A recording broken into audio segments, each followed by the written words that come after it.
Well, Algebra 1. Okay, this video we're going to be going over for remediation on Unit 5, Section 3, specifically solving systems of equations using the process of elimination.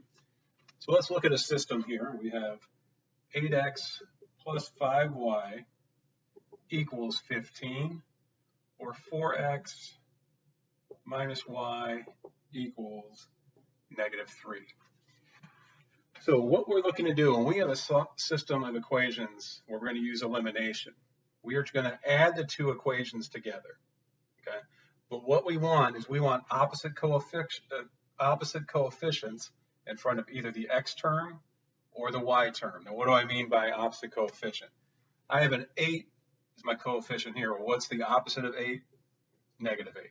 So I would have to turn that 4 into a negative 8. Well, how would I do that? I would multiply 4 by negative 2. If I multiply this, I have to multiply the entire equation by negative 2. I just can't single out one term.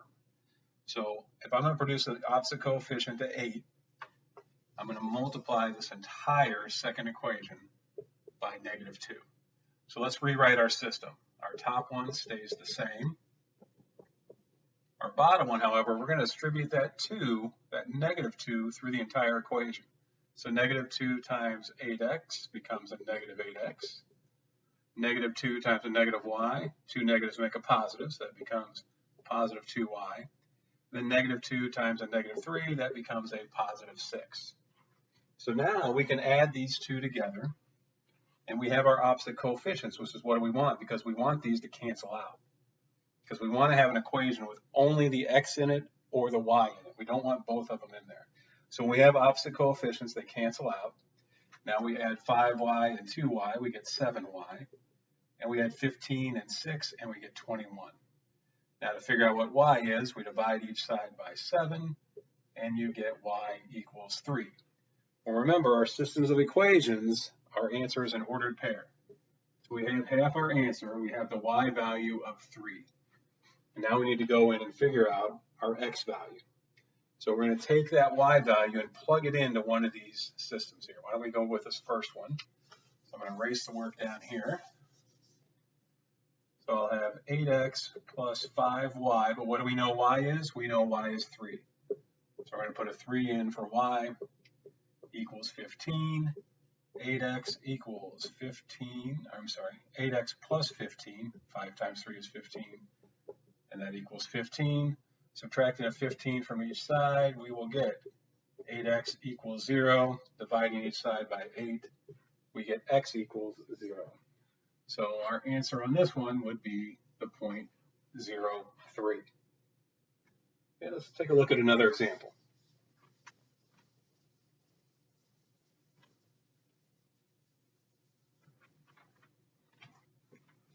We're going to look at the example 5x minus 10y equals negative 15, and negative 7x plus 7y equals negative 14. Okay, now this is interesting because we want opposite coefficients, but we just can't multiply 5 by something and get the opposite of negative 7. We can't multiply 5 by something to get 7. We can't multiply by 10 by something to get to 7. So we're going to have to multiply both terms here, or both equations here. So I am going to eliminate the y's. Okay, I'm going to multiply the top one by 7, because that'll give me a coefficient of negative 70. And I'm going to multiply this bottom one by 10, because that'll give me a coefficient here in front of the y of positive 70.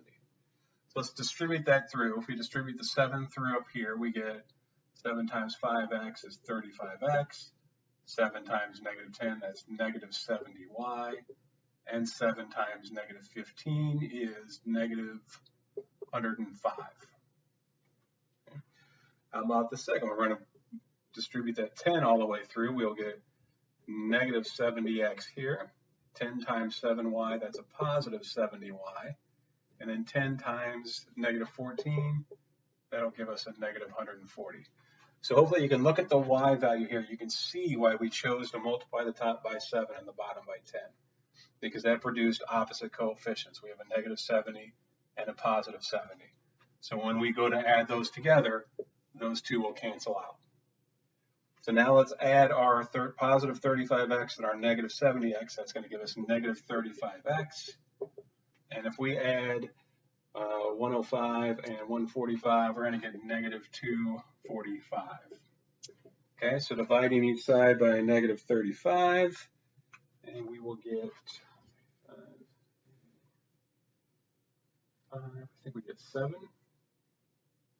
Yeah, so we will end up with 7 there. So our x value is 7. Now we have to plug that into one of these equations here to find our y value. I'm just going to pick our top equation here, 5x minus 10y equals negative 15. I know my x value is 7, so I'll have 5 times 7 minus 10y equals negative 15. That is 35 minus 10y. Now this one's running out of ink. 35 minus 10y equals negative 15. So I'll subtract 35 from each side. I'll get negative 10 equals negative 50, or y equals 5. So our solution there would be 7, 5. So there's a couple examples on how to work elimination. As a reminder of what we learned earlier in the semester, again, this isn't as detailed as the original lesson was, so if you still are not quite getting it, please email me or look back through Google Classroom back when we were in that unit and go over those notes. But I'm here to help if you need it. Otherwise, hopefully this will help you do that algebraic part of the exam. That's one section. And again, you can choose either way. You can solve it by substitution or by elimination.